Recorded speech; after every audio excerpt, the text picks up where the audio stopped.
Speaking of business, the fabulous Don Fargo, also known as the Body Beautiful, is taking on Viking, also known as the Good Guy.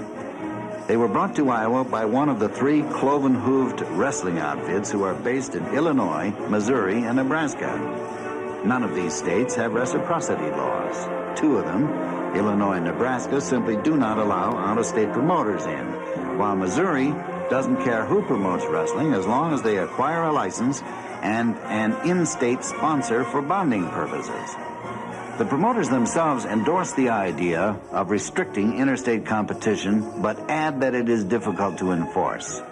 The problem in Iowa, of course, is that at present, there are not active wrestling firms to protect.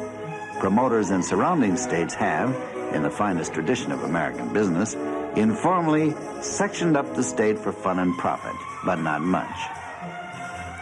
Operating pro wrestling is an expensive proposition. A top performer can earn $100,000 a year. This match was booked by the Gus Karras Company in Missouri. They put on 26 shows in Des Moines last year, and in addition to paying 2 state taxes each time, spent $30,000 at Betts Auditorium and $8,000 at the Des Moines Register and Tribune. The biggest hunk, over half of the promotion dollar, though, goes to TV. That's what spawned wrestling in the first place. And though neither the promoters nor the TV stations will tell you the amount, it is somewhere, conservatively, in the range of an arm and a leg. In short, it is not cheap to get Andre the Giant and Tokyo Joe into the same ring.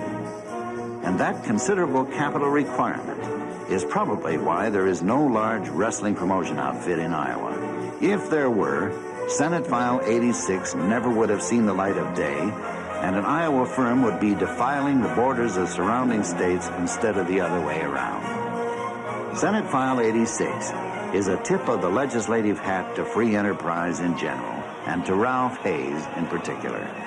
The promoters say that if it is enacted into law, they will move a man into Iowa, and if that avenue is closed, they'll stay out.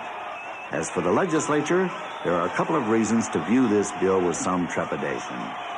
First, there is the ongoing formal assumption that with any sport or game bill, Richard Turner will split a hair and raid a junior league ball or close a church bazaar.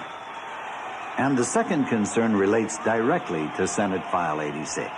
A, if by 1975 there are no Iowa-based wrestling firms, and B, if by then foreign promoters haven't found a loophole in the law, then C, there may be a temporary dry-up of pro wrestling in Iowa.